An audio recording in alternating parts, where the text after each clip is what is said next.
Assalamualaikum Bang Faruk. Waalaikumsalam warahmatullahi wabarakatuh. Masya Kok, Allah, Alhamdulillah kita bisa ketemu online ya Bang ya.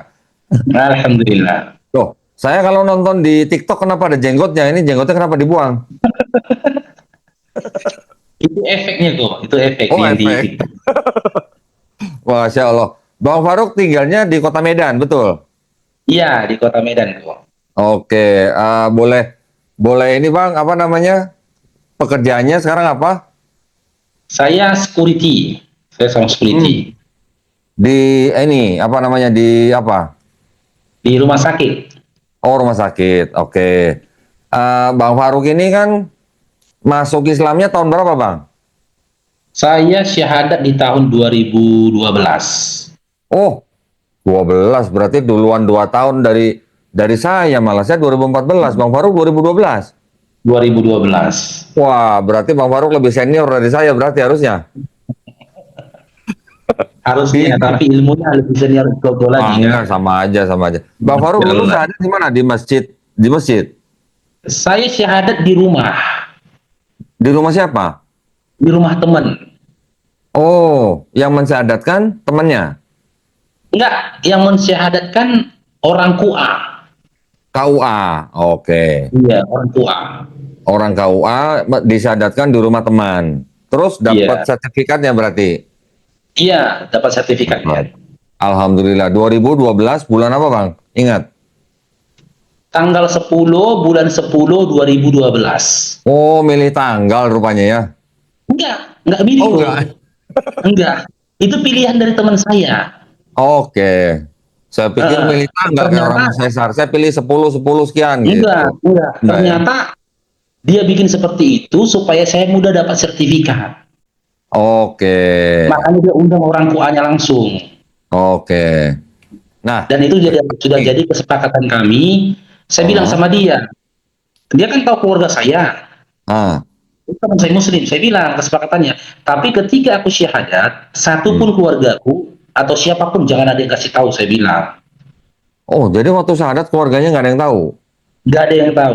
Saya 2 Oke. tahun Islam barulah mak saya tahu. Berapa tahun? 2 tahun Setelah 2 tahun baru orang tuanya tahu. baru orang tua tahu.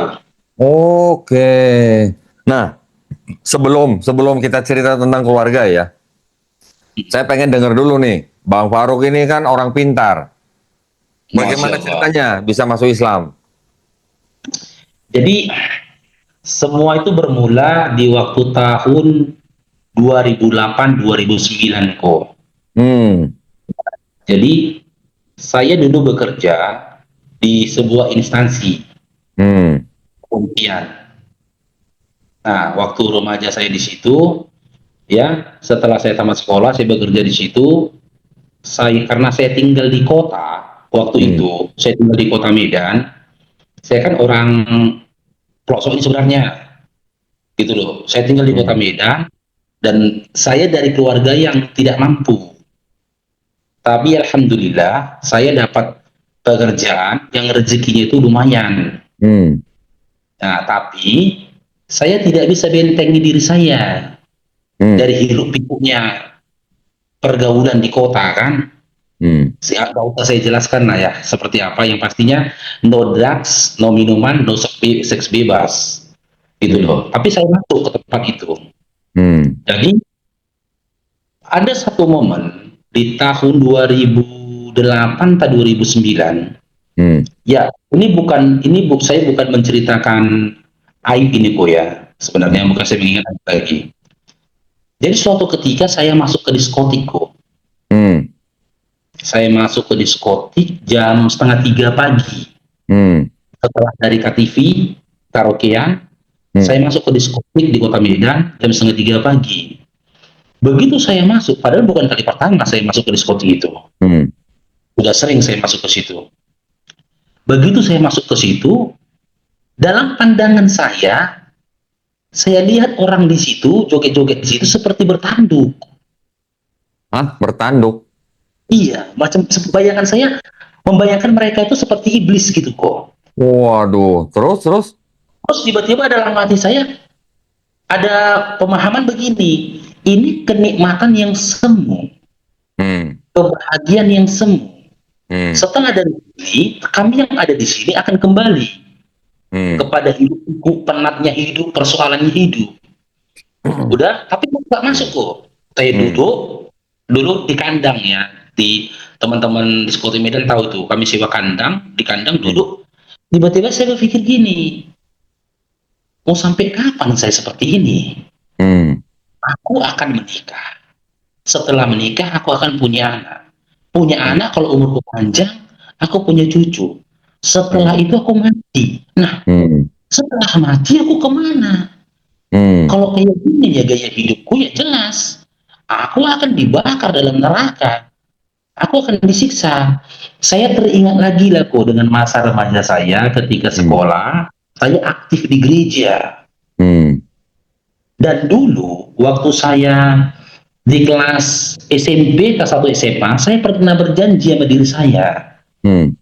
Janji saya itu gini, suatu saat nanti akan saya habiskan bacaan Bible ini. Hmm.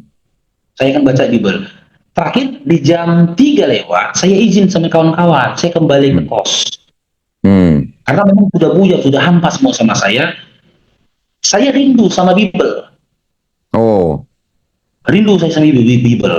Gitu loh. Aku harus selesaikan bacaan Bibelku. Aku harus dekatkan diriku kepada Tuhan. Oh. Supaya aku kembali hidup di jalannya Tuhan. Takut akan Tuhan. Hmm. Sudah terlalu jauh hidupku ini seperti ini. Kan gitu kok. Hmm. Hingga akhirnya besok subuhnya saya nggak jadi saya sampai di kos saya ambil barang-barang saya pulang ke rumah orang tua. Oh. Nah, saya tamat SMA langsung ke kosku. Saya nggak tinggal di rumah orang tua lagi memang. Oh. Udah, saya pergi ke rumah orang tua, saya ambil Bible. Dulu Hmm. saya waktu masih SD dihadiahkan sama paman saya Bible. Oh. Bible, iya Bible itu terbitan tahun 86 atau 87. Hmm. Hmm. Hmm. Nah, saya ambil Bible-nya, saya bilang sama bapak saya, ini Bible ku bawa ke kosku, saya bilang. Hmm. Kenapa aku tiba-tiba bawa Bible? Aku mau baca Bible, saya bilang. Hmm. Nah, hingga akhirnya saya baca Bible itu, waktu itu saya ngeblank, Hmm. saya nggak mau kerja lagi. Karena saya anggap tempat saya bekerja dulu nggak benar gitu loh, bro. Hmm. Dari apa yang saya dapat di tempat bekerja saya itulah yang membuat saya seperti ini. Hmm. Nah, mulailah saya fokus membaca Bible dari kejadian sampai dengan wahyu. Hmm. Tapi di awal kejadian saya baca muncul pertanyaan dalam hati. Hmm. Padahal sudah kalau kita kejadian satu udah biasa dulu kami baca, bahkan jadi liturgi. Waktu kecil Ya. kan, pada Ya. mulanya Allah menciptakan langit dan bumi belum berbentuk dan kosong dan roh Allah melayang-layang di atas permukaan air. Ini Hmm. maaf kok ya, buat teman-teman Kristen juga saya minta maaf. Waktu itu terbayang di kepala saya film Casper. Zakat. Saya terlihat Casper melayang air di atas permukaan air. Kok kayak Sebentar, Casper? sebentar. Sebentar, Bang, Ya, sebentar. Ini sebelum sebelum Bang Faruk lanjut nih. Bang Faruk dulu waktu masih Kristen gerejanya apa, Bang? saya dua, HKBP dan Pentakosta. Loh, kok bisa dua? Iya, karena saya waktu anak-anak sampai dengan remaja saya habiskan di Pentakosta. Hmm. Karena gini kok, kalau kembali gereja saya cerita lagi nih. Ya, Karena di ya. Pentakosta kok itu ada jajannya kok. Oke. Ya Jadi, maaf ya dari teman-teman kita, saudara kita Chinese, kan ah, itu kan apa supporter terbesar itu. ya, ya, ya, ya. Untuk menarik jemaah, mereka memberikan kita jajan setiap selesai sekolah minggu Oke. kan. Nama Dikasih gerejanya coklat, apa yang kasih jajan. Pentakosta itu, Bang? Gimana itu? Nama gerejanya apa? Yang Pentakosta? Gereja Sidang Jemaat Allah. Oh, oke, GSJA. Saya juga dulu Iya, pernah di iya. GSJA, Bang. Iya, pendeta saya Pak Leader tuh. Oke. Terus yang Hmm. HKBP-nya? Yang HKBP-nya dekat rumah. Oh. Jadi kalau nggak ke gereja dekat rumah, nggak enak gitu ya? Enggak, akhirnya saya kena tegur sama Oh. sama Pak HKBP. Saya kan akhirnya di kelas 2 SMA Marguru Malua. Ah. Nah, Marguru Malua naik CD kok. Hmm. Nah, ketika saya Marguru Malua itu sudah harus putuskan Hmm. Pentakosta atau HKBP. Kalau saya Oke. tidak Marguru Malua, saya akan dijatuhkan dari HKBP, keluar dari HKBP. Orang tua akan Oke. malu kan. Makanya ya udah saya tinggalkan Pentakostanya. Saya Oke. Marguru Malua teman. Oh, jadi akhirnya memilih HKBP. KBP karena desakan dari orang tua pada masa itu. Ya, ya, ya, ya. Terus, jadi lanjut lagi yang tadi Casper gimana tadi Casper? Ya saya terbayangnya Casper. Setelah itu saya Hmm. berpikir, bumi belum berbentuk dan kosong. Hmm. Roh Allah melayang-layang di permukaan air. Ternyata materi ini sering dibawa sama teman-teman kan di apologet. Hmm. Dari Betul. mana airnya? Tapi Ya. belum berbentuk dan kosong. Gitu Hmm. loh. Tapi coba baca lagi. Saya baca lah. Hingga saya sampai Hmm. ke dalam kitab Imamat 11:7. Oh, ya, Hababi haram. Iya, Oh, terkejut ya. saya. Haram rupanya babi. Itu langsung saya tutup Bible saya kok. Dok, saya tutup Oh, Bible, saya keluar. Saya pulang ke rumah orang tua saya. loh, tapi Saya yang punya bilang, Bang Faruk yang versi 86 atau 87 itu tadi babi atau babi hutan, Bang? oh babi, nggak babi hutan. Oh, belum babi hutan berarti ya? Belum, belum. Tuh, kan yang tahun 74 babi hutan. Ini tahun 86-nya malah babi. Babi, nggak babi hutan, babi. Oh, itu Namanya terbitan babi. LA itu kan, Bang? Ah, itu saya kurang tahu. Udah nggak pernah lagi saya buka Bible-nya. Oke. Karena Terus, terus, setelah terus. saya memutuskan Islam, saya kembalikan Bible-nya. Sampai detik ini nggak Oh, pernah saya sentuh lagi Bible-nya. oke. Terus, Saya terus kembalikan setelah ke Imamat orang tua. 11.7 gimana? Nah, setelah itu saya tutup Bible saya. Saya langsung pulang ke rumah orang tua. Hmm, Seperti orang terkejut, saya bilang sama bapak saya, Bapak tahu nggak? Saya bilang, hmm, ternyata dalam Bible, dalam Alkitab, saya bilang, hmm, daging babi itu haram loh, saya bilang. hmm, hmm, Siapa yang bilang, kata dia? Di dalam Bible, saya bilang. hmm, Saya buka Bible yang ada di rumah ini, saya bilang. hmm, Ini haram kan? Bapak saya kan nggak mau mikir orangnya. hmm. Ah, semua orang itu makan babinya. Pendeta pun makan babi. Nggak apa-apanya itu, kata dia. Cuma saya pikir, ini bapak saya nggak mau berpikir secara kritis ini. Kan Ya, gitu. Enggak, saya nggak ya. perlu nggak apa di bapak saya. Tetaplah saya baca dulu Bible saya, hingga akhirnya sampai di perjanjian baru, Hmm, saya dapat pemahaman. hmm, Maaf ya teman-teman Kristen ya. hmm, Waktu itu saya berpikir saya sedih dan kecewa, saya marah.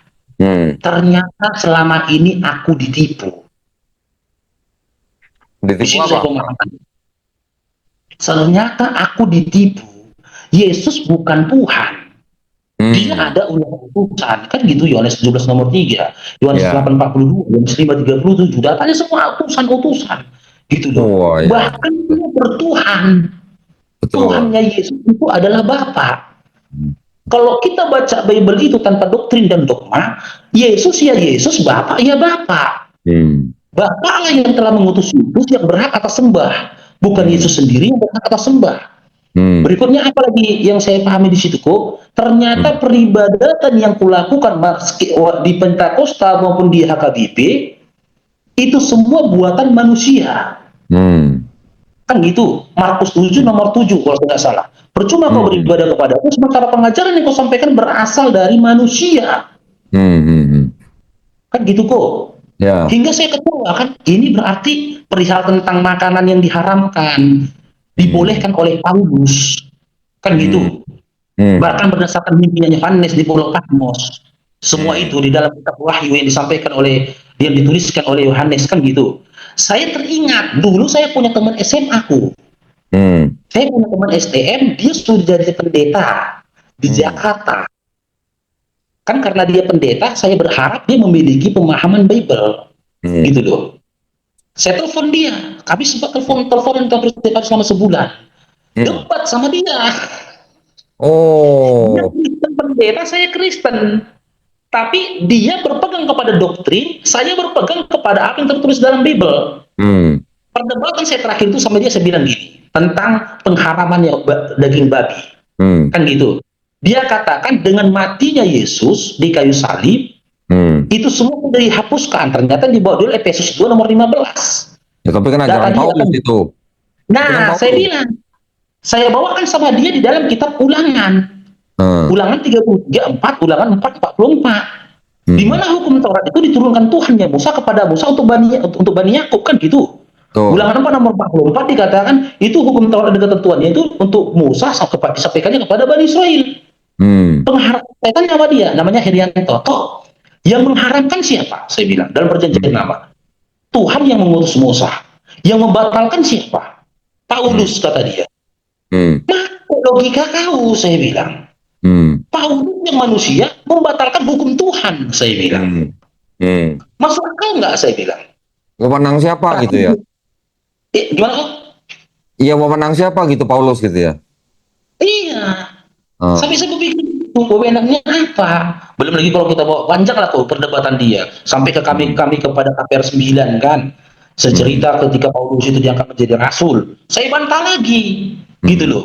Dengan saya baca dalam Bible, Lukas 21 nomor 8, ciri dari si penyesat itu. Hmm. Dia akan datang memakai namaku dan mengaku aku. Matius 24, 23. Saya udah gitu ngomongnya kok. Dia pun Waduh. terkejut. Jadi pendeta kalah dong ayatnya sama Bang Faruk dong. Nah ini dia. Setelah itu saya jadi pendebat. Oh, itu tahun berapa Bang? Itu di tahun 2009 menuju tahun 2010. Oh, masih Kristen berarti itu ya? Mati Kristen. Oh, terus Teman-teman saya waktu itu panggil saya Bibilon. apa? Bibilon. Apa tuh Bibiron?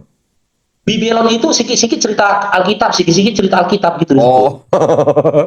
Itu saya. Terus? Saya kalau ketemu kawan, saya ajak mereka debat. Contoh lah, saya nggak boleh lagi ke Ah. gereja hari Minggu.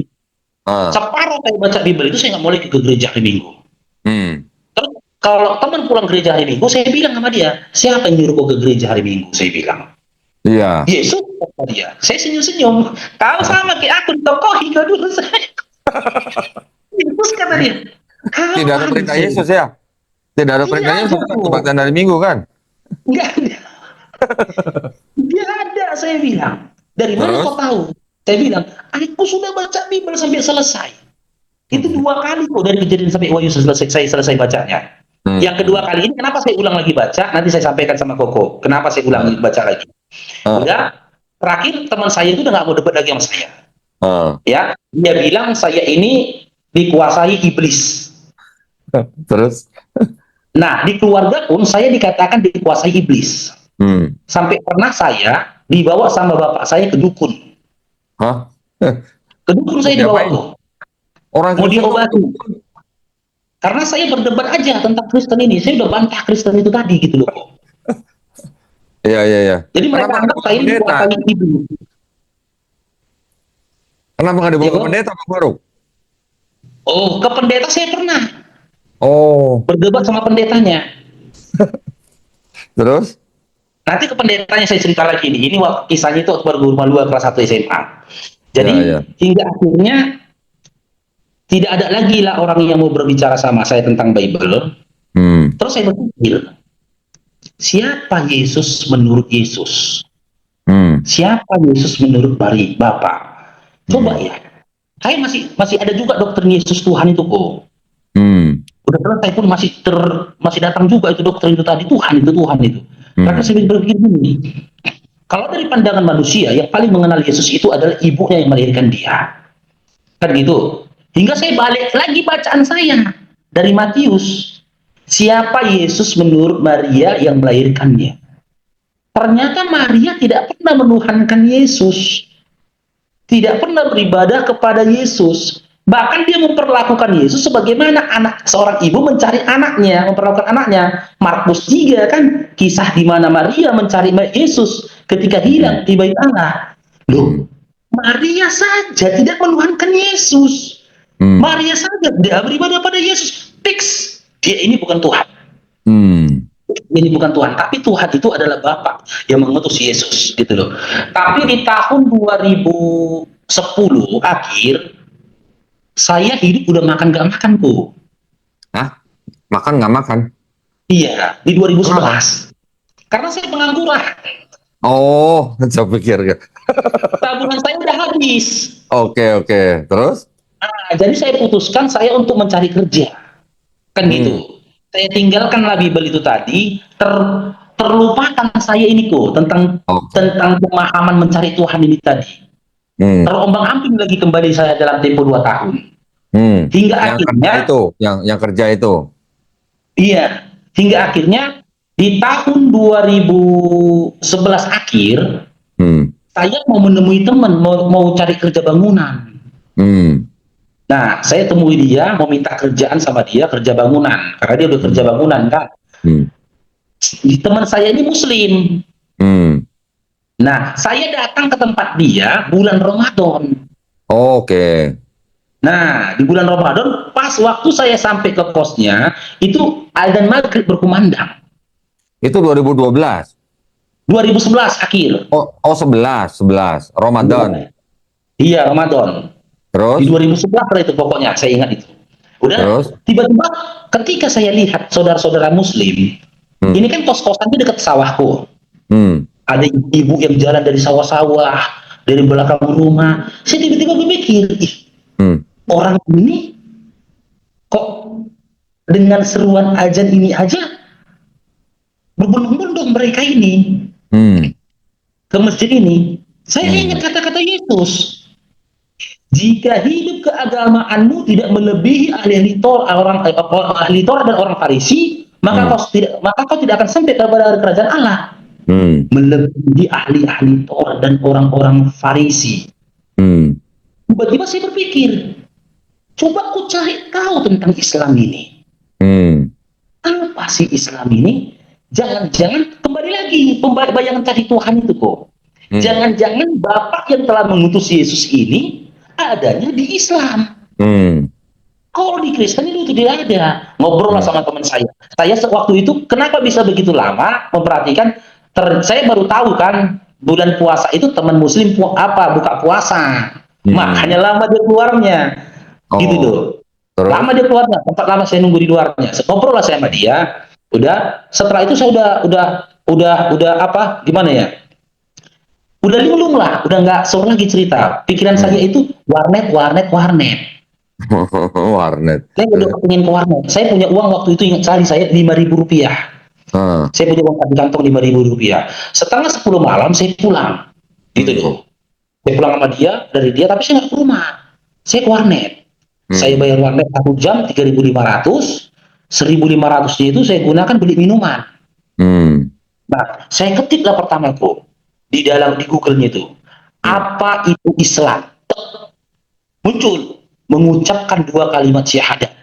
Apa itu syahadat? Gitulah berangsur-angsur kok. Berangsur-angsur artikel-artikel itu ditampilkan kepada saya. Akhir saya berpikir gini, kok ini yang masuk akal, gitu loh. Akhirnya habis waktunya saya pulang. Tapi saya kan nggak punya uang. Besoknya pengen ke warnet lagi. Kerjaan belum ada. Kan gitu.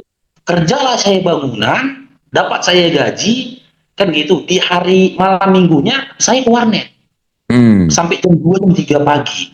Masuklah saya ke dalam artikel perdebatan. Oke. Tapi artikel dia kok. Berupa artikel dia, perdebatan, perbandingan itu ketuhanan antara Islam sama Kristen. Saya marah. Padahal saya udah nggak percaya Kristen lagi. Ketika artikel itu pendapat Muslim itu mengatakan tentang membantah tentang ketuhanan Yesus tadi, saya marah. Sampai saya pukul monitor warnetnya. Habis jamnya saya pulang. Saya mengumpat dalam hati nih, enak aja kok ngomong. Di situ kan dalam kondisi cerita tentang kitab Galatia kan, di mana Yesus itu dikatakan mati terkutuk pula kau bilang, saya bilang. Begini, saya belum memahami itu. Siapa Yesus yang disalib, siapa Yesus yang dilahirkan Maria.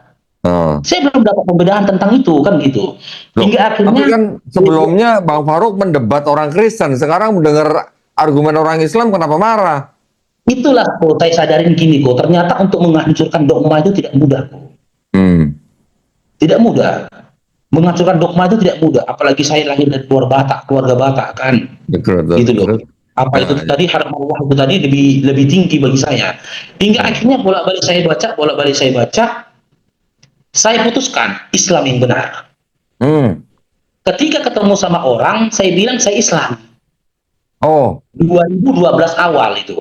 Setiap ketemu orang yang kenal saya, ditanya agamamu apa? Saya bilang Islam. Saya nggak mau lagi bilang saya Kristen. Tapi belum syahadat. Padahal saya belum syahadat. Tapi belum syahadat. Belum syahadat. Oke.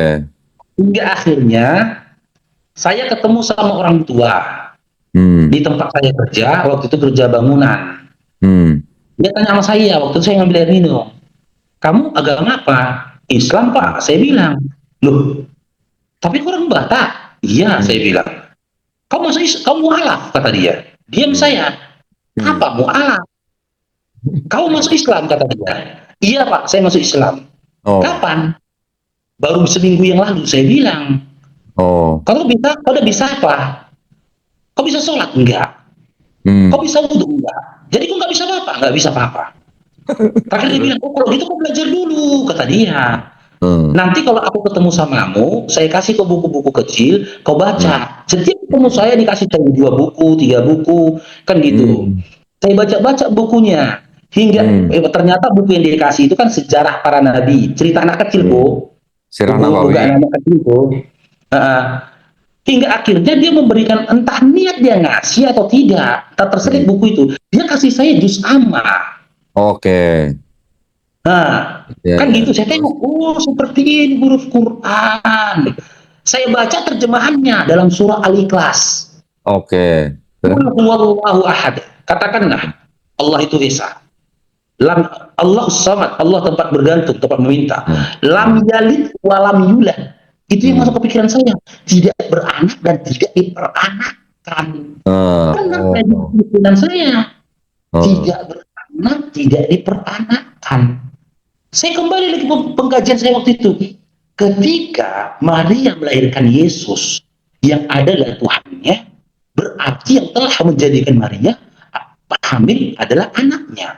Seorang anak telah menjadikan orang tua kandungnya hamil, apakah memiliki akhlak?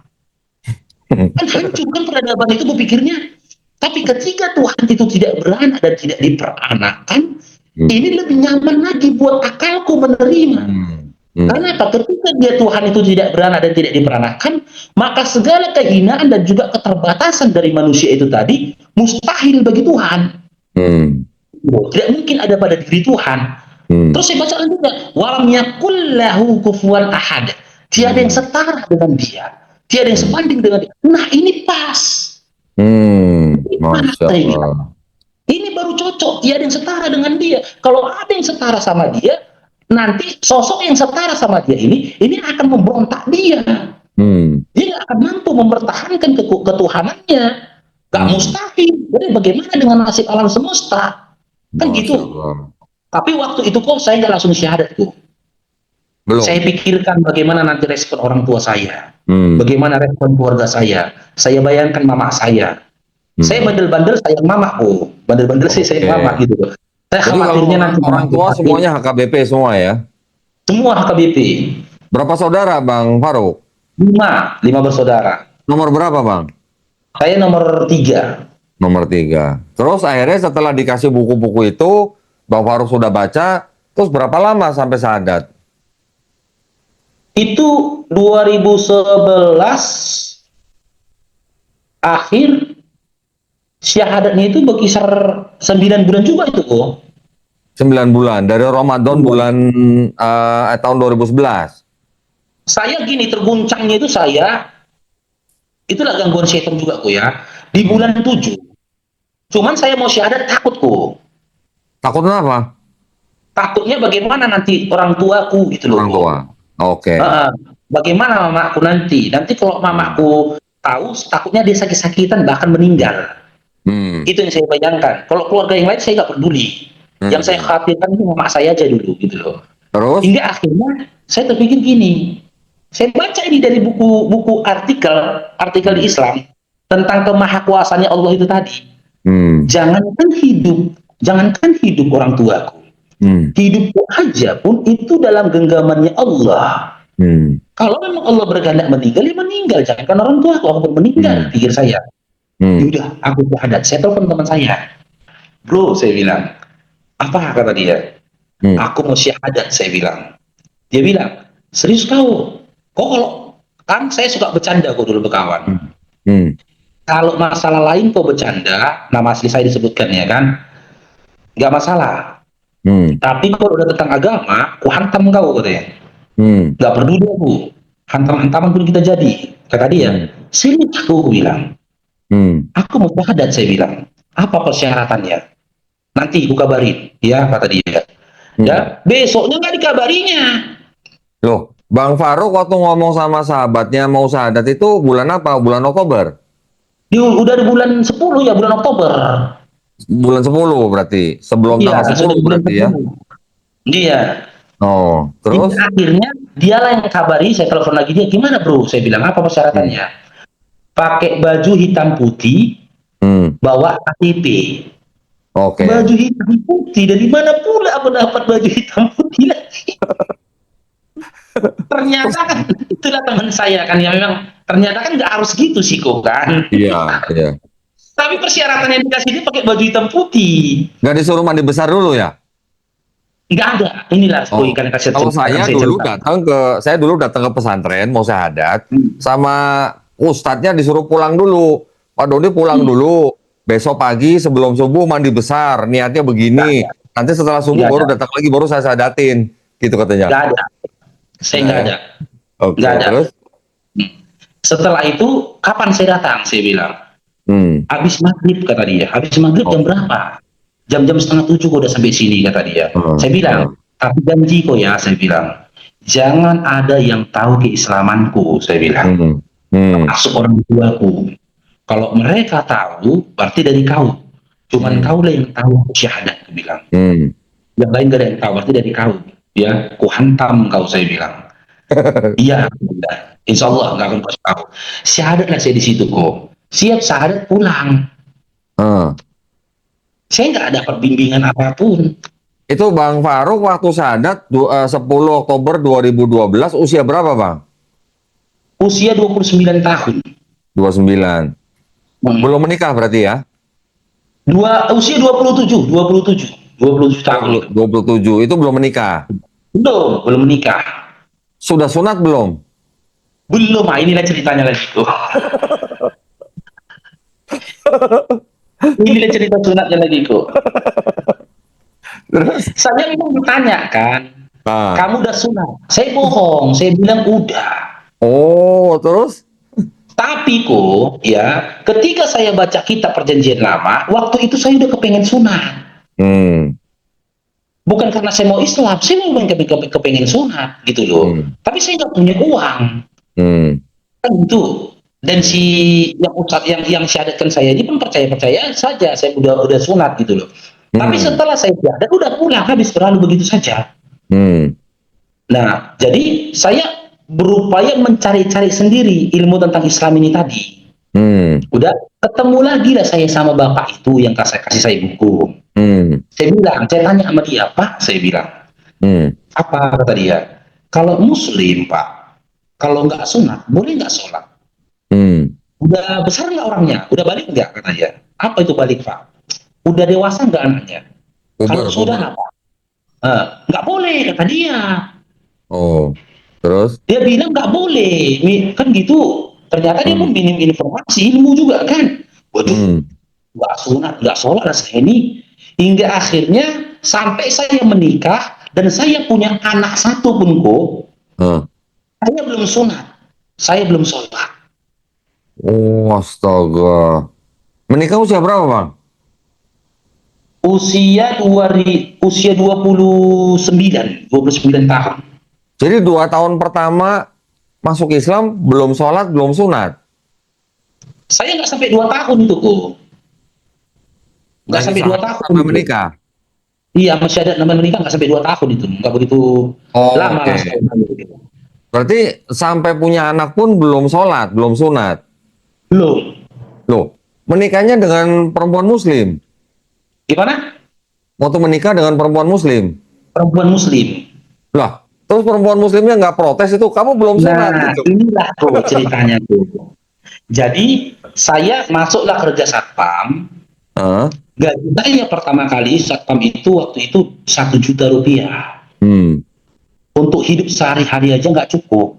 Hmm. Kan gitu. Tapi saya bilang sama istri, Hmm. setiap bulan bisa disisihkan berapa lah gajiku supaya aku sunat. Saya bilang. Hmm. Ya kan? Dia bilang, nggak ada lah, 100.000 bisa nggak? Saya bilang. Hmm. Udahlah kita coba lah. Ditabung ini kok 3 bulan. 100.000 setiap bulan. Di bulan keempat dipakai lagi. Nggak jadi sunat. Jadi alhamdulillah saya pergilah ke suatu tempat. Saya ketemu sama kakak-kakak. Kakak-kakak itu tahu saya mualaf. Dia Oh. bolak-balik suruh saya sholat, cuman karena dia perempuan kan malu saya bilangnya kok. Saya bilang sunat, kalau tadi laki-laki saya bilang, gitu loh. Saya berharap kau bayar sunatku kan gitu kok. Terus? Tapi saya nggak berani pula minta-minta dari dulu. Di awal saya mau alam nggak pernah saya datangin masjid bilang aku mau alam gini-gini nggak pernah. Tapi ini udah urgent kali saya rasa gitu loh. Terakhir Hmm. jujur saya sama dia sambil menangis. Hmm. Kenapa kau mau sholat kata dia? Nangis lah saya kok. Hmm. Saya belum sunat bu. Saya nangis loh dia ketawa. Saya nangis dia ketawa. Jadi beban kau selama ini karena kau belum sunat kata dia. Iya bu saya bilang. Kau kalau belum sunat pun sebenarnya kau boleh sholat. Boleh, harusnya Aku boleh. tahu, Yang penting jaga kebersihan. iya, tapi nggak mungkin ku jelaskan sama kamu, sama ustaz laki-laki lah kau tanya juga sama aku kata dia. Yaudah, aku telepon nah ini ya, ditelepon dia langsung dokterku, Oke, telepon dia terus? dokter ini, udah berapa harganya? Sama 1,5 juta. Aku pun kemarin Oh. tanya dokter juga ke rumah sakit 1,5 juta. Besok kau sunat kata dia. Ya, besok kau dijemput sama becak, besok kau sunat. Jadi walaupun aku belum sunat, boleh sholat, boleh kata dia. Senang Waduh. kali saya itu. Senang kali Loh. saya, putar kali kepala ini rasanya pikir saya. Saya udah hafal doa-doa sholat, Al-Fatihah, saya udah hafal. Jadi berapa tahun Rasanya setelah dalam syahadat bulan, nggak sholat? gimana tuh? Jadi berapa tahun setelah syahadat nggak sholat? 2 tahun setengah itu. Waduh. Terus? Nah, pulang dari rumah ibu itu, Nah, di tengah jalan ada. Saya langsung pergi ke masjid, nah, gitu loh. Tapi nah. sama sekali belum pernah sholat. Inilah kali pertama saya sholat. Tapi saya sudah diajari di gerakannya, Oke. kan gitu. Tapi kan, Jadi tapi kok kan jadi makmum kan? Jadi makmum kan? iya, jadi makmum. Saya Nah. sholat pertama saya, maghrib itu 5 rakaat kok. Oh, dari mana? Loh, kan jadi makmum. Kok bisa 5 rakaat dari mana? Jadi gini ceritanya tuh. Saya pikir sholat itu, kan saya wudhu udah pandai. Nah, Udah, masuk saya ke situ, saya lihat nah. orang sholat, udah, saya lihat sholat maghrib. Oh, mereka sholat tahiyatul Ternyata mereka masjid. sholat qobliyah kan? Qobliyah atau tahiyatul masjid. Enggak, qobliyah, mereka qobliyah maghrib. Terus? Karena semua sholat, udah, saya ikut sholat, tapi sholat saya nih, niat sholat saya sholat maghrib. Sholat maghrib. Waktu saya di rakaat kedua, orang bangkit. Kan gitu. Iya, iya, Orang iya. pergi ke arah imam. Saya dulu nggak tahu berjamaah itu gimana, ada imamnya. Saya waktu sholat itu pikir gini, orang ini kok pergi ke sana? Kok Hmm. ditinggalkan aku sendiri? Hmm. Coba saya berpikir realistis kan, nggak mungkin saya sendiri yang benar. Hmm. Gitu loh. Sementara mereka semua salah, nggak mungkin ini. Saya Ya. putuskan sholat saya, karena saya malu juga ditengokin orang, saya bangkit, saya pergi ke sana. Cuman waktu saya takbir, saya bingung. Aku tadi di sana udah sholat maghrib. Ini sholat apa lagi?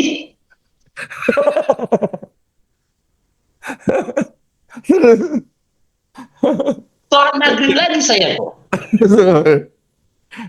Sholat maghrib lagi, saya pulang ke rumah. Ah. Saya pulang ke rumah, saya nangis cerita sama istri. Besok aku sunat, saya bilang. Dari mana uangmu, kata istri kan. Ibu ini yang mau bayar sunatku, saya bilang. Ternyata deh, istri saya kok memang Islam dari lahir, tapi tak tahu sama sekali tentang Islam. Oh, oke. Dia nggak ngerti sama sekali tentang Islam. Hmm. Udah, ternyata dek saya bilang, walaupun kita belum sunat, boleh sholat. Oh iya boleh. Iya dong. Iya, aku bilang. Aku tadi udah sholat, aku bilang. Ini aku mau sholat isya lagi di rumah. Sholat di rumah lah kak saya sholat isya. Karena pengalaman itu saya malu sholat berjamaah aku. Karena pengalaman itu jadi saya malu datang ke masjid sholat berjamaah. Saya sholat di rumah saja. Udah, sholat Jumat saya kok 6 rakaat. Sholat Jumat 6 rakaat. Iya. Berapa kali Jumat itu? 2 kali atau 3 kali Jumat saya 6 rakaat tuh sholat Jumat. Astaga. Enggak, sholat isanya berapa rakaat sholat isanya? Enggak, sholat isya di rumah waktu sendiri, sholat isya sendiri di rumah berapa rakaat? 4 rakaat. Oh, 4. Kirain 8 rakaat. Nah, ini karena dia berjamaah itu kok. Saya bingung Iya, dulu iya, yang iya. mana sholat Jumat gitu loh. Iya, iya, Istri iya. saya menunjukkan, dia bilang sholat Jumat itu 2 rakaat. Kan gitu. Iya. Saya datang ke masjid, saya lihat orang sholat, saya pikir itulah Jumat. Sholat Jumat. Setelah itu adzan, sholat lagi orang. Kata istriku 2 rakaat. Ini kok sholat lagi? Ya udahlah, sholat Jumat lagi deh saya. 4 rakaat. Kan gitu, khotib naik mimbar. Eh, Kan gitu. Setelah itu kan sholat lagi kan gitu. Setelah turun mimbar. Iya. Sholat apa lagi? Udah saya Jumat Jadi enam. lagi. Jadi 6 Anak. rakaat.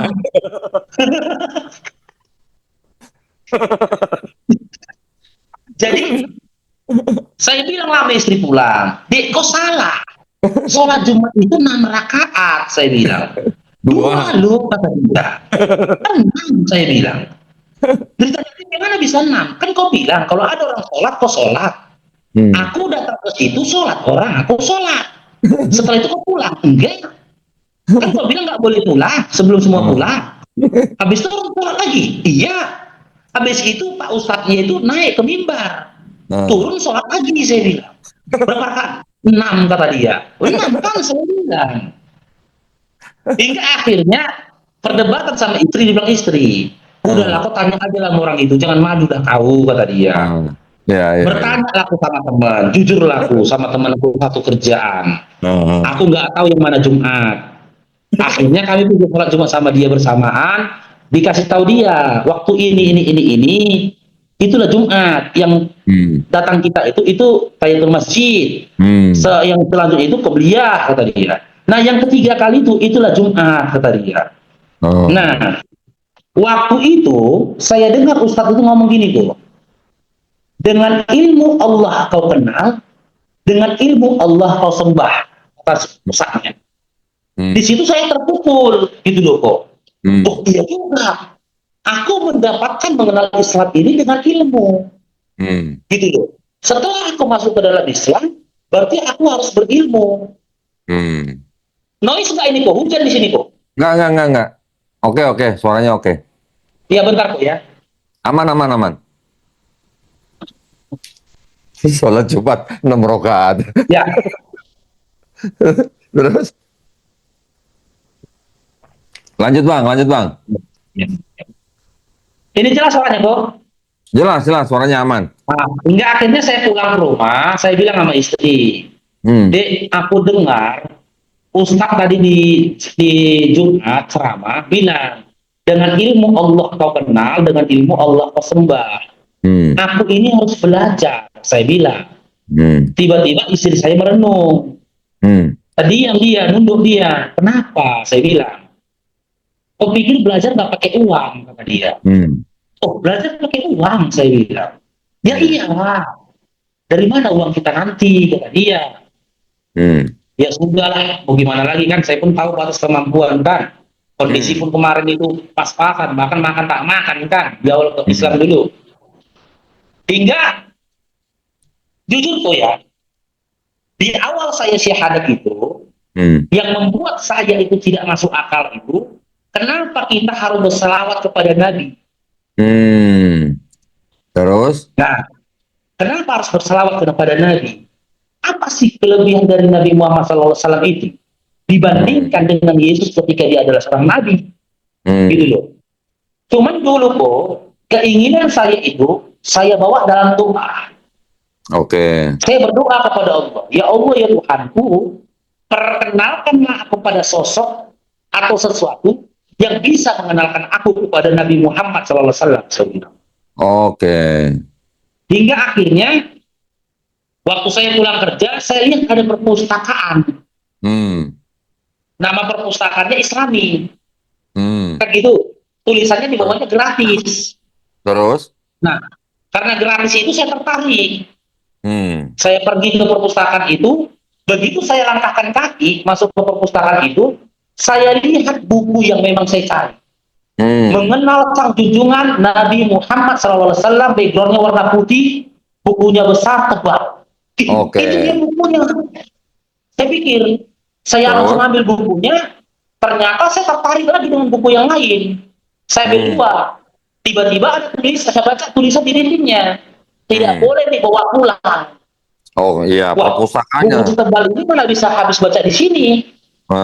Itulah kali pertama saya jual mu'alaf saya. Maksudnya gimana? Jual gimana?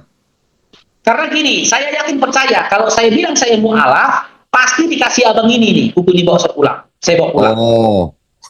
Jadi biar begitu boleh saya dibawa bilang pulang mau gitu. bawa pulang, dibilang sama si penjaga perpustakaannya, nggak boleh kata dia. Kan gitu. Hingga saya bilang, saya mu'alaf Pak, saya bilang. Hmm. Oh, kau mu'alaf kata dia. Iya Pak. Berapa Terus? lama? Sekian lama. Ini aku lagi belajar Pak. Yaudah Hmm. boleh. Boleh bawa pulang. Kasihlah bukunya itu, minta Nah. nomor handphone, saya baca lah. Cerita tentang Nabi Muhammad SAW. Hmm. Dimulai dari kelahirannya sampai dengan perjalanannya, saya sudah terkagum. Hmm. Kan gitu, saya sudah kagum. Sampai kepada kematiannya. Hmm. Kan gitu, diriwayatkan ketika Jibril itu datang, kan Rasulullah mencari Jibril. Hmm. Kemana kalau Jibril? Jibril datang, tapi memalingkan wajahnya. Hmm. Apakah kau jijik melihat aku, Jibril? Katanya kan itulah komunikasinya kan. Terakhir kata Rasul, kata Jibril kan, hati siapa yang tidak pilu melihat kekasih Allah dalam kondisi sepertimu ya Rasulullah, kata dia. Terus saya baca, wahai Jibril, teriakan Nabi ini saya baca, beginikah pedihnya kematiannya Jibril? Kan gitu. Tiba-tiba waktu saya baca itu, loh, masa Nabi merengek merasakan pedihnya kesakitan mati? Saya belum baca ke bawahnya. Beginikah pedihnya sakaratul maut ya Jibril? Ya Rasulullah, bagaimana dengan umatku? Bahkan dimudahkan atasmu. Nah, yang inilah, kalimat yang inilah membuat saya menangis waktu itu. Ya Jibril, jika begini pedihnya sakaratul maut ya Jibril, sampaikan kepada Allah, timpakan seluruh pedihnya sakaratul maut umatku kepadaku Jibril, kata Rasulullah SAW. Di situ saya waktu itu langsung menangis tuh. Saya waktu itu tersungkur saya begini kok. Yesus ketika mati di kayu salib, dia nggak bilang, ya Bapak, beginikah pedihnya sakaratul maut? Jika begini pedihnya sakaratul maut, timpakan semua sakaratul maut yang harisnya atas enggak. Dia hanya memiliki kepedihan dirinya sendiri. Ini masalah tadi kata dia. Allahku merana kau tinggalkan aku. Terakhir saya menangis, saya tersungkur, saya bilang, saya ngomong sendiri kok. Saya bilang, Yesus, kau gak ada apa-apanya kok sama Nabi Yesus, saya bilang. Kau gak ada apa-apanya sama Nabi Muhammad SAW, saya bilang. Ternyata, meskipun dia belum mengenal aku, tapi dari 1.500 tahun yang lalu, dia sudah pikirkan nasibku. Saya lihat anak saya lihat istri saya, bahkan istri dan anak-anak saya. Saya belum mendalami Islam nih. Tiba-tiba saya langsung ngomong sendirian gitu. Ini Nabi bukan untuk Islam saja, saya bilang. Ini Nabi untuk seluruh manusia ini, orang ini, saya bilang. Waktu itu juga saya sujud kepada Allah. Selesai bukunya saya baca, saya sujud, saya nangis. Saya nangis, gitu loh. Saya tangiskan begini, ya Allah, kenapa baru ini kau perkenalkan aku dengan manusia yang seperti ini? Kenapa baru ini kau perkenalkan aku dengan Nabi Muhammad SAW? Kenapa tidak dari dulu kau perkenalkan aku kepada dia, ya Allah, saya bilang. Semenjak itu saya sudah mendapatkan alasannya gitu loh. Kenapa memang sosok Nabi? Belum saya ke Al-Quran itu, sebelum baca Quran itu, belum secara penuh. Kenapa memang harus berselawat kepada Nabi? Saya pakai logika saja. Ketika ada orang baik sama saya saja, saya akan berubah baik kepada dia. Ini udah baik di atas baik lagi. Dia sudah memikirkan aku, bahkan ketika aku belum dilahirkan. Gitu loh. Hingga akhirnya besoknya saya kembali, setiap 2 minggu sekali, saya datang ke situ, tukar buku, mudah-mudahan saya salah kok. Mudah-mudahan saya salah. Seluruh buku di perpustakaan itu, insya Allah habis saya baca. Masya Allah. Masya Allah. Baca semua itu? Iya. Masya Allah. 2 tahun. Oh, 2 tahun. Masya Allah. Iya, prosesnya. Saya belum mengaji itu. Karena saya tersangkut senangnya itu karena gratis. Nah, barulah saya masuk ke dalam majelis ilmu, majelis taklim. Gitu loh. Nah, inilah rencana Allah tuh. Kalau dulu saya tidak modali diri saya dengan membaca buku itu, saya akan kebingungan di majelis taklim. Ketika dalam majelis taklim menceritakan tentang ilmu, penjelasan tentang ilmu, saya nyambung. Oh, ternyata buku yang aku baca kemarin namanya kitab fikih. Oke, Buku kemarin aku baca itu namanya buku tauhid. Oke. Aku saya tidak tahu. Oh, itu bukunya. Oh, ini penjabarannya dari ustaz-ustaz. Oh, begitu penjabarannya. Memang alhamdulillah saya dari dulu orang yang cepat mudah menghafal, mudah mengingat kok. Saya ingat itu gitu loh. Hingga akhirnya saya punya persoalan lagi. Persoalannya membaca Al-Quran. Begitu saya sholat, beranikan diri sholat di musola, saya bilang sama imam di situ, Pak, siapa yang bisa mengajarkan saya baca Quran? Saya bilang, dibawalah saya ke tempat yang ngajarin anak-anak baca Quran. Ternyata dia bilang, beli dulu buku Iqra'mu, kata dia. Saya kalau udah masalah biaya, lemas kok. Gitu loh. Berapa harganya itu, Pak? Saya bilang, ya berkisar 12.000. Besar kali bagi saya dulu kok. Uang 12.000 itu tadi. Saya pulanglah ke rumah. Saya bilang, Dek, aku mau belajar baca Quran. Tapi disuruh beli buku Iqra, harganya 12.000. Saya bilang. Istri bilang, ada uang ini untuk jajan anakmu besok, kata istri saya kan. Tolonglah. Ya udahlah, aku beli buku lah biar bisa aku punya buku Iqra. Hingga akhirnya saya belajar besok, tapi saya nggak punya buku Iqra. Karena nggak tega juga anak dikorbankan kan. Saya pinjam bukunya anak-anak, saya ngajinya sama anak-anak kecil kok. Sama anak kecil saya ngajinya, belajar Iqra-nya. Hingga akhirnya prosesnya cepat, memang alhamdulillah saya langsung ke Quran. Oke. Nah, dari saya sampai Quran dibilang begini Qurannya lagi. dari ke berapa, Bang? Gimana tuh? Ke Qurannya dari Iqra berapa? Itu sebulan lebih. Enggak, maksud saya kan Iqra 1 sampai 6. Nah, di Iqra berapa Bang Faruk langsung baca Quran? Oh, dari Iqra 5 sudah dilompat ke Quran. Ya. Langsung ke Quran. Saya udah bisa ke Quran, tapi dibilang sama gurunya itu, setelah ini kau cari guru tajwid, kata dia. Oh, tajwid, ya. Tapi saya nggak tahu tajwid itu apa kan. Saya tanya sama istri, Dek, aku besok udah nggak ngaji lagi. Kenapa? Udah pintar rupanya, kata dia. Enggak, kata bapak itu disuruh aku cari guru tajwid. Tiba-tiba istriku menunjuk lagi. Kenapa rupanya? Saya bilang. Mungkin dia nggak mau lagi ngajarin kamu, kata dia. Kenapa?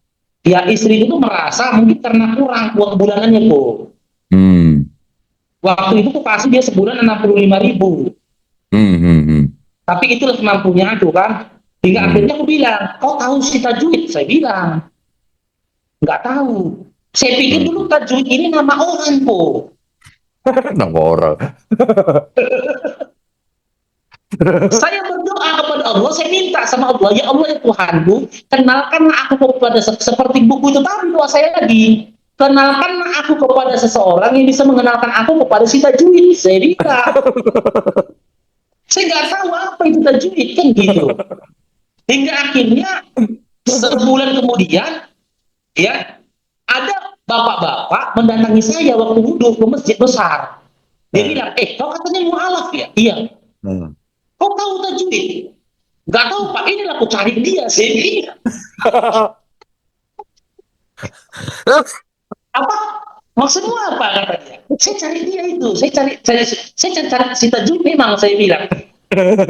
Ini kisah ini, sekarang bapak itu kok satu majelis sama saya di kelas Dausoro. Masya Allah. Iya ini. Sekarang satu kelas sama saya di kelas Dausoro. Masya Allah. Jadi mungkin dia cerita itu kan. Dulu ini si Faruk ini, kata dia. Dibilang dia si tajwid, kata dia. Jadi dia bilang, udah gini aja lah. Besok kau datang kemari, hari Rabu kau datang kemari, jam segini, bawa buku dan pulpenmu ya.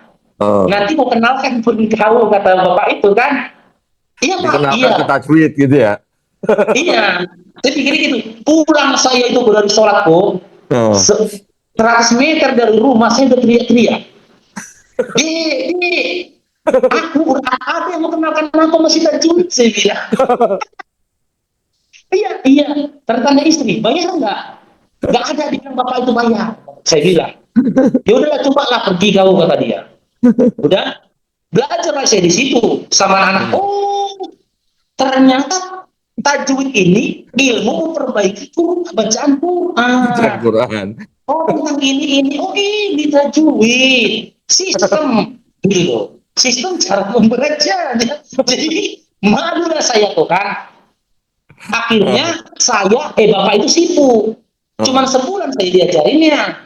Oh. Dia sibuk, dia bilang besok kita udah nggak bisa belajar lagi. Aku mau ngajar juga di sana sana kata dia. Hmm. Hmm. Ya udahlah, Pak, saya bilang, saya berdoa lagi. Saya minta sama Allah supaya ada yang ngajarin saya tentang ilmu tajwid gitu loh. Hmm. Karena kan saya baca dalam hadis, baca Al-Quran sebagaimana Rasulullah membacanya kan gitu. Hmm.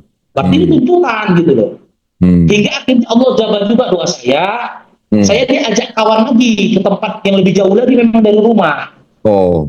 Ngajinya seminggu sekali. Udah Hmm. selesai pengajian di situ lagi, berhenti di situ, saya pindah lagi ke tempat yang lain.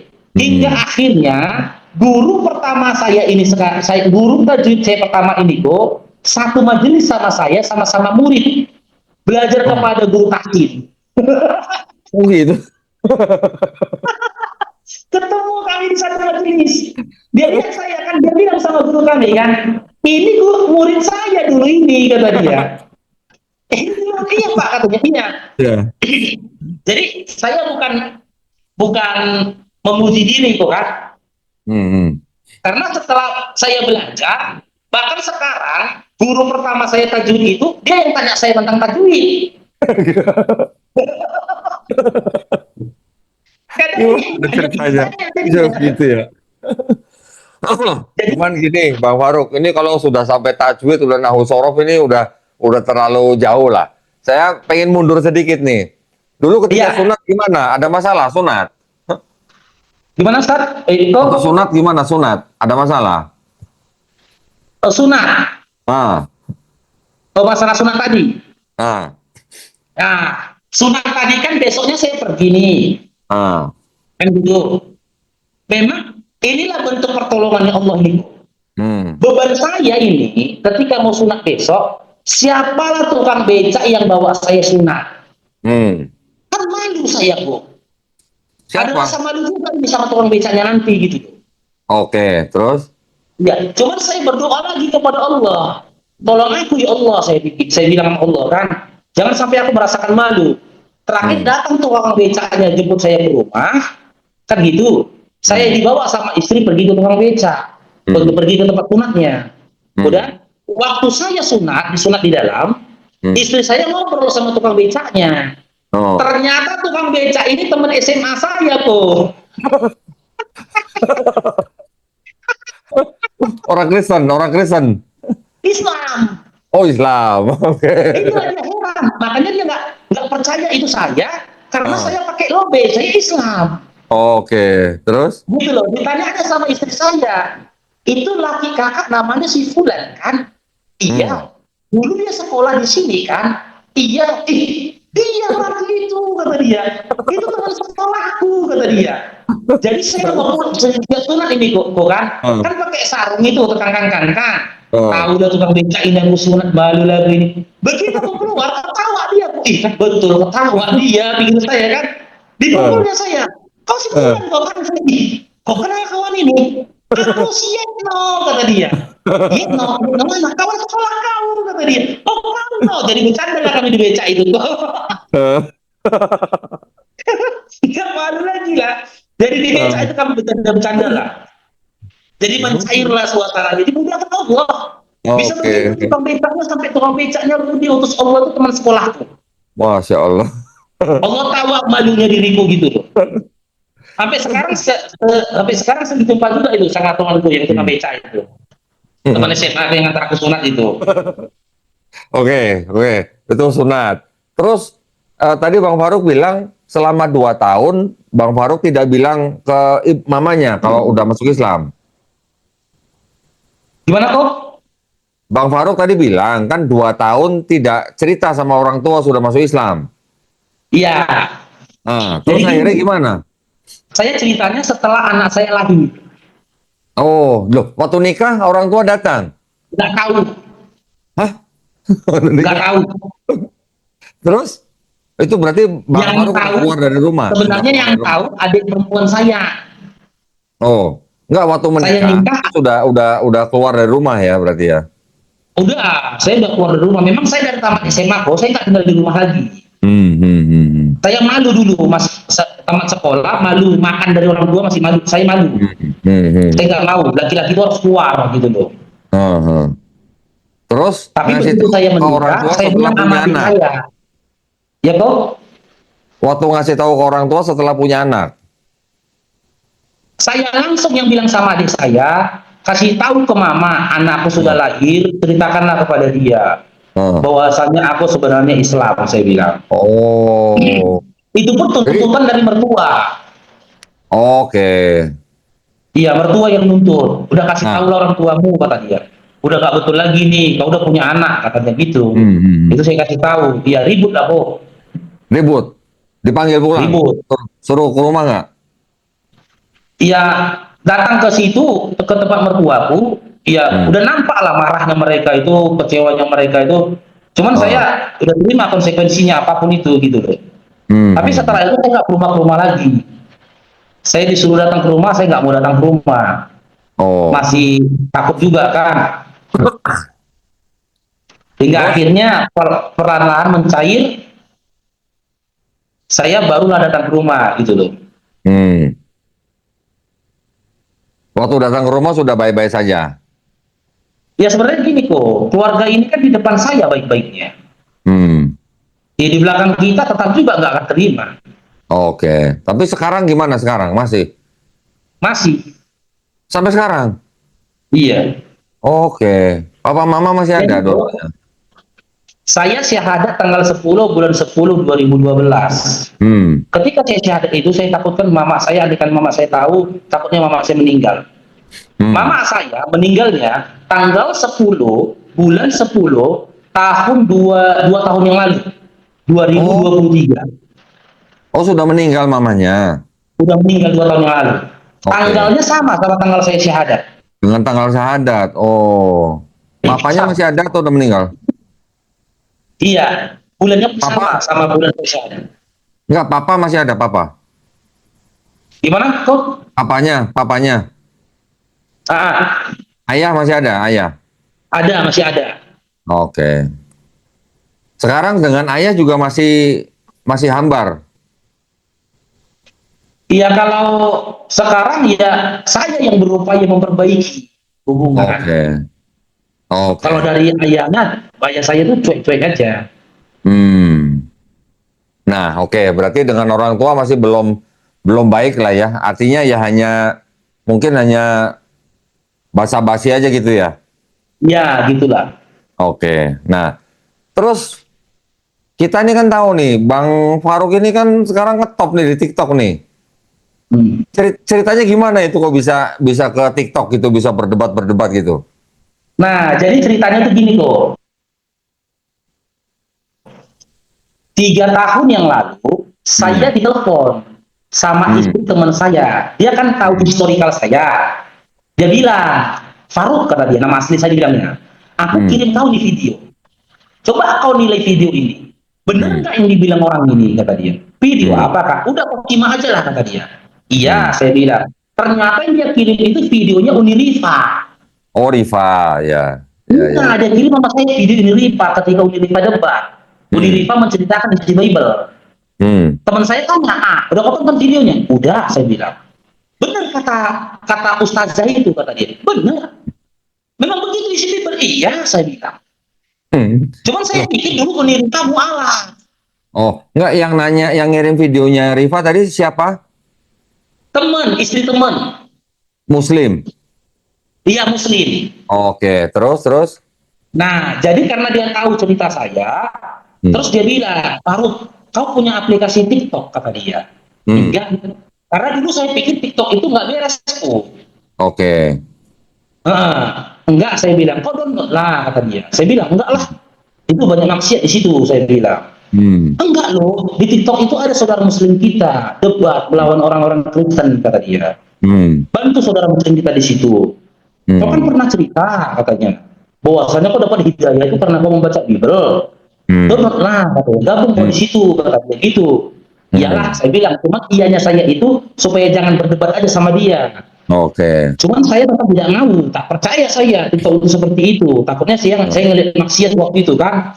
Hingga anak saya, si Faruk, lahir. Oke.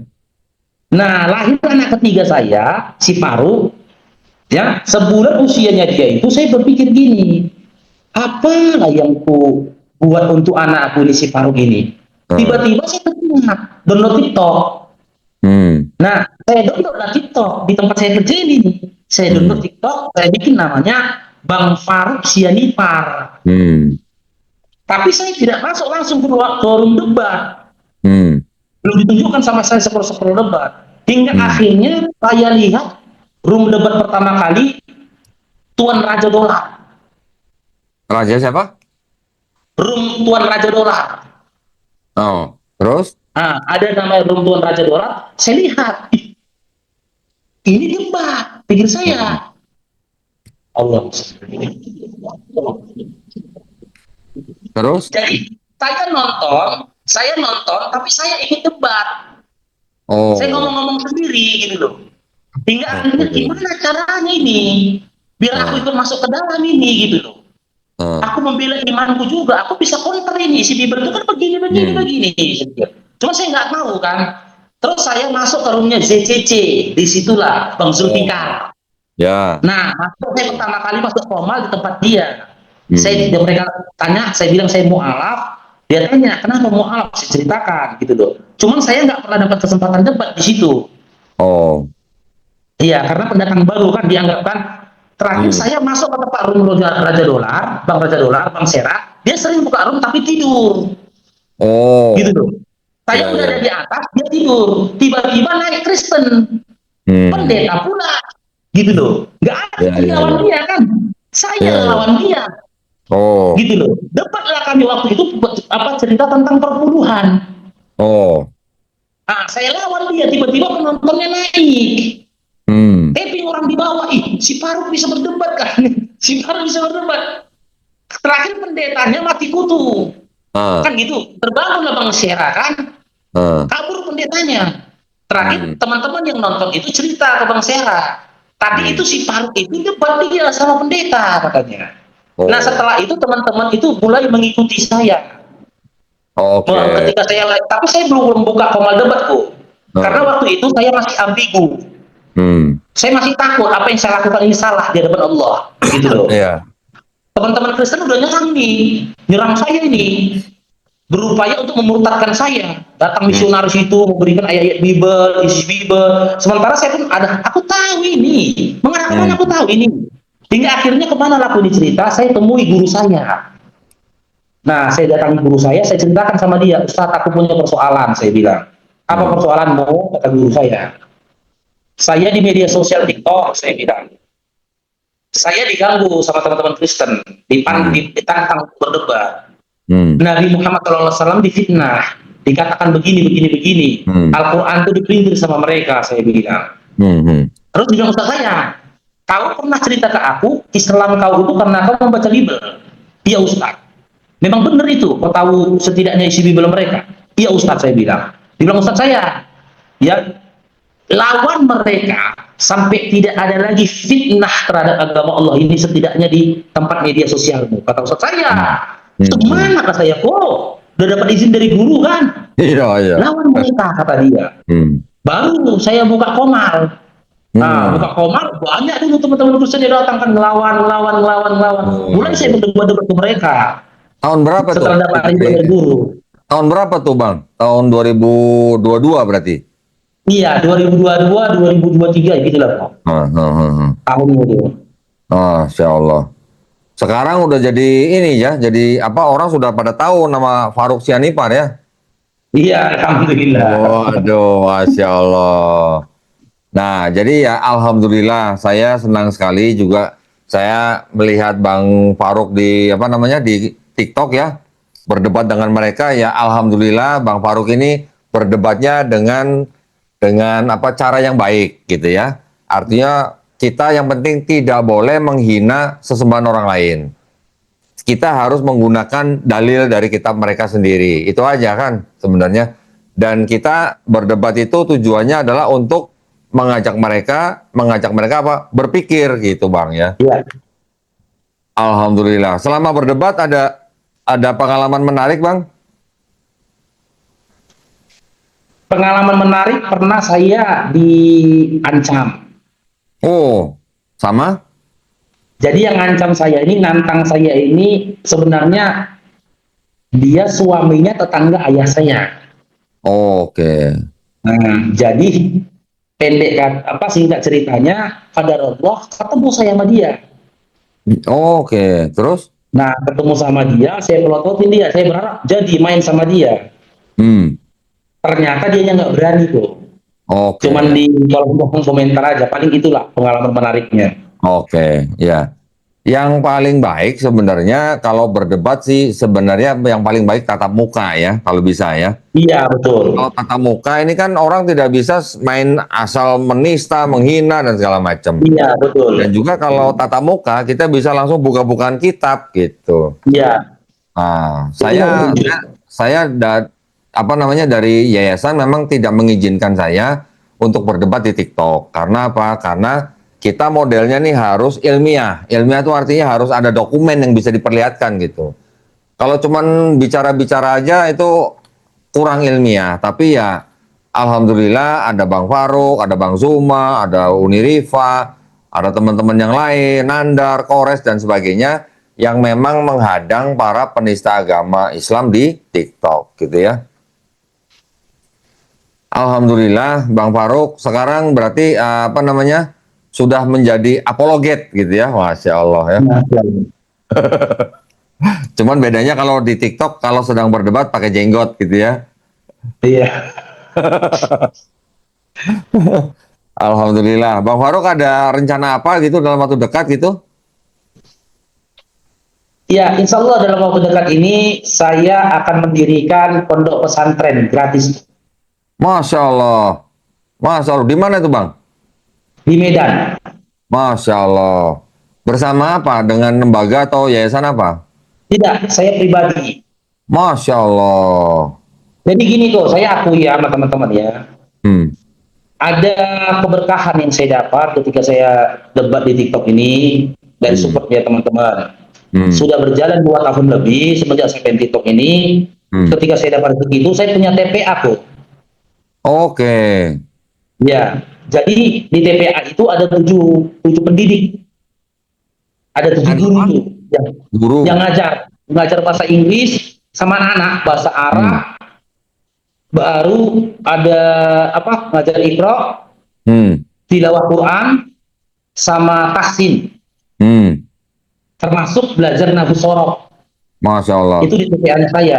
Semua biaya itu ditanggung dari apa yang saya dapat ketika live di TikTok. Masya Allah. Masya Allah. Masih berjalan sampai sekarang? Alhamdulillah masih tuh.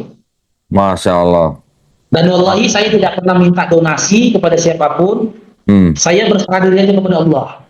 Ya contoh lah, saya dikasih poin Quran, itu poinnya saya kumpul-kumpul. Kadang saya tukarkan itu seminggu sekali atau sebulan sekali ketika memang TPA membutuhkan.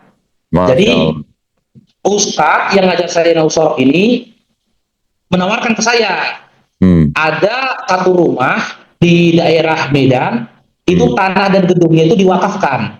Masya Allah. Tapi mereka minta itu tempat digunakan untuk jalan Allah. Jadi beliau mengatakan, gimana kalau kita bangun, kita masukkan, kita bikin rumah tafsir di situ, sekelas pesantren, ya, di mana nanti pesantren itu kerjasama sama pihak sekolah. Nah, jadi anak-anak di situ belajar di situ setara dengan kelas anak SMA. Nanti ijazahnya dari sekolah, tapi kita didik anak-anak itu supaya menjadi penghafal Quran. Masya Allah. Masya Allah. Itulah proyek saya saat ini. Makanya dalam minggu ini saya jadi, kalau apa jujur saya dapat di TikTok nggak akan cukup untuk menutupin itu. Karena saya tahu atas kemampuan, makanya saya memilih saya berdagang. Saya sambil jualan kok, jualan parfum dan berencana nanti mau jualan baju. Insya Allah Oke, kalau ada keuntungannya memang, di TikTok. kalau memang bisa menutupi itu, maka pesantrennya kita jadikan. Masya Allah. Enggak, maksudnya mau jualannya di TikTok. Iya, di TikTok tuh. Oke, keranjang kuning ya berarti ya. Enggak pakai keranjang kuning. Oh, Ya, terus? ketika debat nanti, kalau misal orang teman-teman Kristennya turun, ada iklannya sedih, ada waktu sebentar, saya iklankan. Oke, oke, oke, oke. Rencana mau saya bikin di Shopee, kata istri bikin di Shopee. Oke. Bang Faruk dan teman-teman di dekat sana, di Sumatera sana, nggak ada bikin yayasan. Nggak ada kok. Ini usul ya, ini usul dari saya ya. Kalau memang Bang Faruk punya rencana bikin pesantren dan ada orang yang mau memakafkan tanah atau rumah, sebaiknya menggunakan yayasan, Bang. Ya, karena oke, kalau di TikTok Bang Faruk kan menerima koin atau apa namanya lah, saweran gitu kan. Tapi kalau ada orang yang mau transfer, bagaimana caranya? Jangan pakai rekening pribadi, Bang. Harus dipisahkan nih, uang pribadi sama uang umat.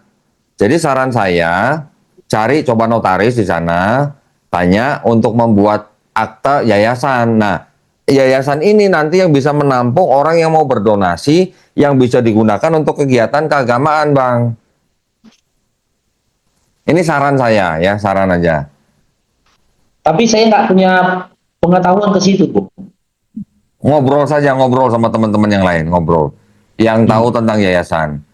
Atau nanti kita ngobrol setelah kita podcast juga boleh. Nanti saya informasi nanti ya. Cari teman-teman yang sepikiran dengan Bang Faruk, yang punya visi dan misi yang sama. Beberapa orang, pembina paling tidak 3 orang, pengawas paling tidak 3 orang, ketua sekretaris bendahara 3 orang. Berarti minimal 9 orang sudah bisa bikin yayasan. Bahkan kalau cuman pembinanya cuma 1 juga bisa, pengawas cuma 1 juga bisa. Yang penting ada ketua, sekretaris bendahara, 5 orang bisa jadi yayasan. Tapi cari orang yang visi dan misinya sama gitu, Bang. Ya. Nanti cari notaris, tanya berapa gitu. Kalau bikin akte, sampai nanti bikin Kemenkumham, sampai dapat NPWP, baru bisa buka rekening bank. Nah, kalau Bang Faruk buka donasi supaya orang bisa bantu apa namanya proyeknya Bang Faruk, sebaiknya lewat yayasan, Bang. Gitu. Itu hanya saran saya aja. Itu Ya. pakai modal nggak? Modalnya 10 juta yang harus disetor, tetapi tidak harus langsung disetor, ya. Hanya bikin surat pernyataan aja, itu udah cukup. Nanti di notaris ada, mereka lebih tahu lah, ya. Tidak perlu keluar uang. Yang keluar uang hanya untuk bikin aktenya saja. Untuk Coba membeli tanya. aktenya? Nah, biaya akte macam-macam tergantung notaris dan daerahnya. Saya waktu bikin akte Yayasan Garda Mualaf Indonesia ini, saya diperkenalkan dengan seorang notaris ibu kota yang terkenal. Tetapi ketika mereka mendengar yayasan ini untuk mualaf, biaya aktenya digratiskan. Masya Allah. Ya, jadi yang penting Bang Faruk lillah, ya. Insya Allah nanti Allah buka jalan. Insya Allah. Amin. Ya. Oke, Bang Faruk, ada yang mau disampaikan kepada penonton channel Donditan, pesan-pesan gitu silakan. Iya, sedikit aja nih pesan yang Bang Faruk sampaikan ya buat penontonnya Kodonditan, ya teman-temannya. Keberuntungan kita di atas bumi ini, ya, itu ketika iman dan Islam masih ada dalam diri kita. Itu salah satu keberuntungan yang luar biasa. Ya, Allah takdirkan, ya, ada orang yang mu'alaf, ada orang yang lahir dari Islam. Tujuannya apa? Kalian tidak akan pernah tahu sakitnya lapar, kalau enaknya kenyang, nikmatnya kenyang, ketika kalian tidak pernah merasakan lapar. Kalian tidak akan pernah merasakan bahagianya sehat ketika kalian tidak pernah merasakan sakit. Dan kalian tidak akan pernah tahu nikmatnya beriman ketika kalian tidak pernah kafir. Tapi untuk itu kalian tak perlu jadi orang kafir. Tak perlu menjadi orang kafir. Itulah alasannya Allah hadirkan para mu'alaf yang pernah kafir. Cukuplah dari lisan para mu'alaf yang pernah kafir inilah yang menceritakan kepada kalian pedihnya menjadi orang kafir, bodohnya menjadi orang kafir. Benar kata Allah dalam surah Al-A'raf ayat 176 dan 179. Orang-orang yang mengingkari ayat-ayat Allah itu seperti hewan ternak, bahkan lebih sesat lagi.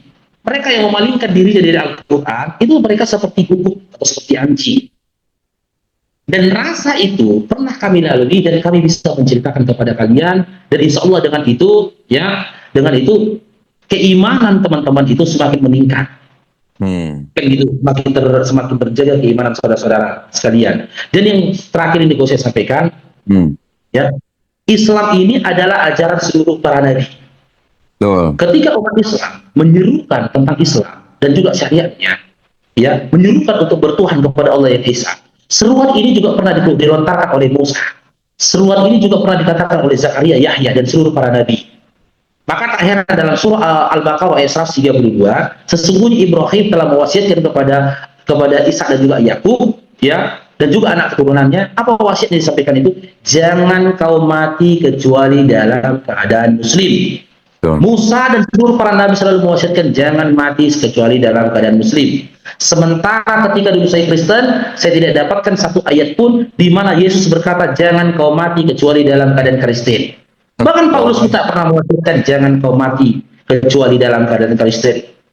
Saking bangganya kita menjadi umat Islam ini, ya, saya selalu menyampaikan kepada teman-teman, selama iman dan Islam masih ada dalam hatimu dan kamu termasuk orang yang mengutamakan sholat dalam hidupmu, katakan pada dunia, kamu baik-baik saja. Meskipun pada saat itu kamu merasakan himpitan ekonomi, berbagai macam masalah hidup, dan bahkan sakit.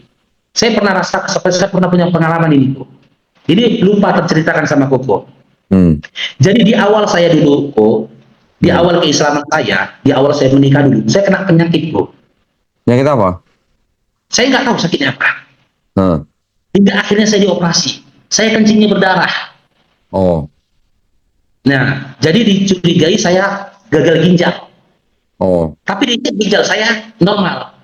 Kalau udah saya rasakan sakit di apa saja, di telur saya itu, kencing saya darah. Telur. Nah, hingga akhirnya saya dioperasi sama dokter. Katanya saya kena hidrokokel. Hidro apa? Hidrokokel. Hidrokokel itu Terus? jatuhnya cairan ke telur kita. Itu dibelah. Itu di awal Islam saya ketika saya menikah sama istri. Anak masih satu. Mau jalan anak dua. Di situ waktu saya mulai belajar lagi mendalami Islam. Ini kisah nyata, kok. Saya operasi kan di anestesi nih, kok. Tubuh saya di anestesi. Saya selesai operasi itu di jam 8:30 malam. Saya dikembalikan ke ruangan. Pada waktu itu medan gempa. Oh. Saya ada di lantai 5. Gempanya sangat besar. Itu gedung itu dong ya. Saya bisa merasakannya. Saya baru operasi, lagi di anestesi. Semua orang lari. Tapi wallahi, kok, ini nyata. Dalam hati saya waktu itu ketika gempa, saya tidak takut kematian. Saya bilang kepada Allah, ya Allah, ya Tuhanku, jika di sisa umurku ada ketentuanmu aku akan kembali ke belakang atau murtad, maka kematian hari ini lebih aku cintai daripada kehidupan. Masya Allah. Saya minta sama Allah itu. Tapi jika memang di sisa umurku tak ada ketentuanmu, aku akan kembali ke belakang atau murtad, kembalikanlah hidupku. Selamatkan aku dari gempa ini. Alhamdulillah tidak terjadi apa-apa sama saya, gitu loh. Karena apa? Islam ini bukan hanya sebatas keimanan. Islam ini bagi saya setelah saya belajar bertahun-tahun, Islam ini bukan hanya sebatas keimanan, Islam ini bukan hanya sebatas keyakinan, tapi Islam ini kepastian. Islam ini kepastian. Jika kita menggunakan lisan kita, ditanya orang, kau masuk surga? Insya Allah. Tapi ketika kita mengutip perkataan Allah dalam Al-Quran, kita pasti masuk surga. Ketika kita mengutip perkataan Rasulullah SAW di dalam kitab hadis, kita pasti masuk surga. Bahkan di dalam iman Islam, surga itu bukan sesuatu yang luar biasa. Tidak ada umat Islam yang yang beribadah, hidup di atas bumi ini, bercita-cita masuk surga. Tidak. Itu masih level rendah. Orang apa? Cita-cita yang level rendah. Tapi apa Benar. tujuan dari orang beriman? Tujuan dari orang beriman ialah bertemu dengan Tuhannya, Melihat memandang wajah Tuhannya. Allah, melihat Kan wajah gitu, Bro. Allah, Ya melihat kalau wajah Allah. iya, melihat wajah Allah. Betul. Itu tujuan, itu mimpi kami. Jadi Betul. ketika teman-teman Kristen berkata, apakah kalian masuk Islam, orang Islam itu masuk surga?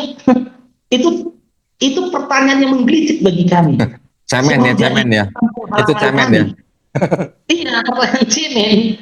Itu sesuatu yang murah bagi kami surga. Kenapa? Karena kami ditetapkan masuk ke dalam surga. Jadi begitu beruntungnya ketika iman dan Islam ya ada dalam diri kita, ya seibaratnya jelas kita bisa memisahkan mana hitam, mana putih. Mhm. Kita Masya berada memang di jalan yang benar karena apa? Ketika kita bersuara, apa Hmm. yang kita sampaikan itu selaras dengan apa yang disampaikan oleh seluruh para nabi.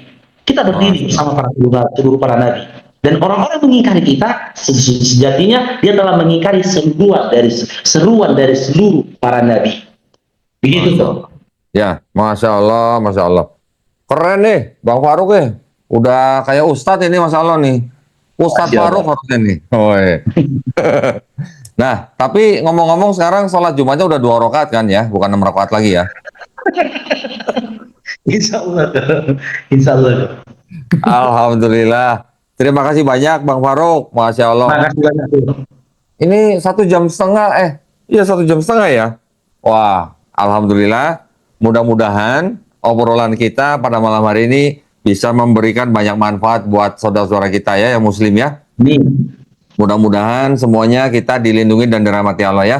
Dan insya Allah kita Amin. dijadikan golongan manusia yang mengikuti apa yang sudah diturunkan Allah SWT melalui Rasulnya. Dan insya Allah kita juga Amin. dijadikan golongan manusia yang menjadi saksi keesaan Allah SWT ya.